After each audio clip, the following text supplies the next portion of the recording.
अभी मैं ना 11th स्टैंडर्ड में हूँ। 12th में 90% लाऊंगा, उसके बाद मैं इंट्रेंस की तैयारी करूँगा, उसके बाद IIT NIT कॉलेज तो मिल ही जाएगा। उसके बाद कॉलेज में जाके मैं खूब अच्छे से मन लगा के पढ़ाई करूँगा, वहाँ टॉप करूँगा तो सब में वर्क पड़ेगा।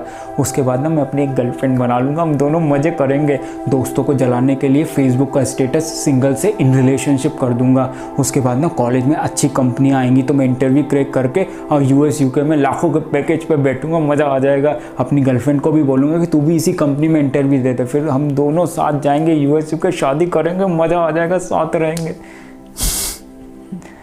चिंता मत करिए, ये मेरा प्लान नहीं है। तो फिर क्या है ये सब?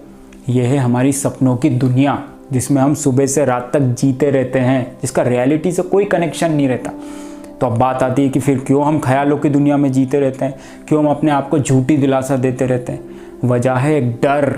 हमें डर है कि जो हमने सोचा है वो नहीं हुआ तो क्या होगा, हमारी सिचुएशन क्या होगी। 12th में 90%, अच्छा कॉलेज, अच्छी कंपनी, लाखों का पैकेज, US UK नहीं होगा तो क्या होगा। इस डर से हम असलियत को देखना ही नहीं चाहते, अपने मन को दुखी करना ही नहीं चाहते, अपने मन को कंफर्ट जोन से बाहर लाना ही नहीं चाहते, उसको रियलिटी से कनेक्ट करना ही नहीं चाहते। अरे भाई, मन को खुशी मिल तो रही है इस सपनों की दुनिया में, तो क्यों असलियत को देखना है। अब आ जाइए रियलिटी में।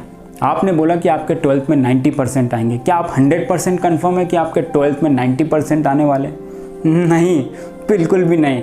12th में 90% आना बहुत सारे फैक्टर्स पर डिपेंड करता है, आपकी प्रिपरेशन पे, एग्ज़ाम पेपर चेक करने वाले पे, उस समय आपकी क्या हेल्थ इशू रहेगी, क्या आपकी मेंटल स्टेट रहेगी, उस पर डिपेंड करेगा कि आपके 12th में 90% आएंगे या नहीं आएंगे।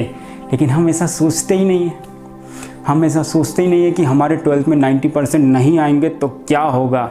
चलो आपके 12th में 90% आ भी गए तो क्या होगा, कॉलेज मिल भी गया तो क्या आपसे अच्छे इंटेलिजेंट बच्चे वहाँ उस कॉलेज में नहीं होंगे?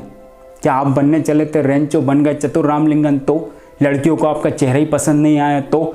उस समय कोरोना वायरस जैसी बीमारी आ गई तो? कॉलेज में कोई कंपनियाँ ही नहीं आई तो? कहाँ गया आपका US UK, कहाँ गया आपका लाखों का पैकेज, कहाँ गया आपको अच्छा कॉलेज? सब ढह गया ना, सब टूट गया ना, सब चकनाचूर हो गया ना। लेकिन फिर भी हम अपनी सपनों की दुनिया में ही सुबह से रात तक जीते रहते हैं। तो अब हमारे दिमाग में आता है तो क्या सपने ही ना देखें, प्लानिंग ही ना करें? अरे भाई, करनी है, सपने भी देखने हैं और प्लानिंग भी करनी है, लेकिन रियलिस्टिक प्लानिंग करनी है। उस रिज़ल्ट में ज़्यादा इंटरेस्ट दिखाने से अच्छा उस रिज़ल्ट को अचीव करने के लिए क्या क्या काम करना है उस पर फोकस करना चाहिए। रियलिस्टिक अप्रोच को फॉलो करना चाहिए, जिसमें पॉजिटिव रिजल्ट के साथ साथ नेगेटिव रिजल्ट भी इंक्लूड होता है। कि अगर 12th में 90% आए तो ये प्लान, 12th में 70% आए तो ये प्लान, 12th में 50% आए तो ये प्लान, और किसी वजह से एग्ज़ाम नहीं दे पाया, हो सकता है ना, बिल्कुल हो सकता है, तो ये plan. If you are ready for everything, then there is no way to be sad in this universe. तब आप अपने सपनों की दुनिया से निकलकर असलियत में आते हैं, जिसमें कुछ भी हो सकता है और कुछ भी नहीं हो सकता।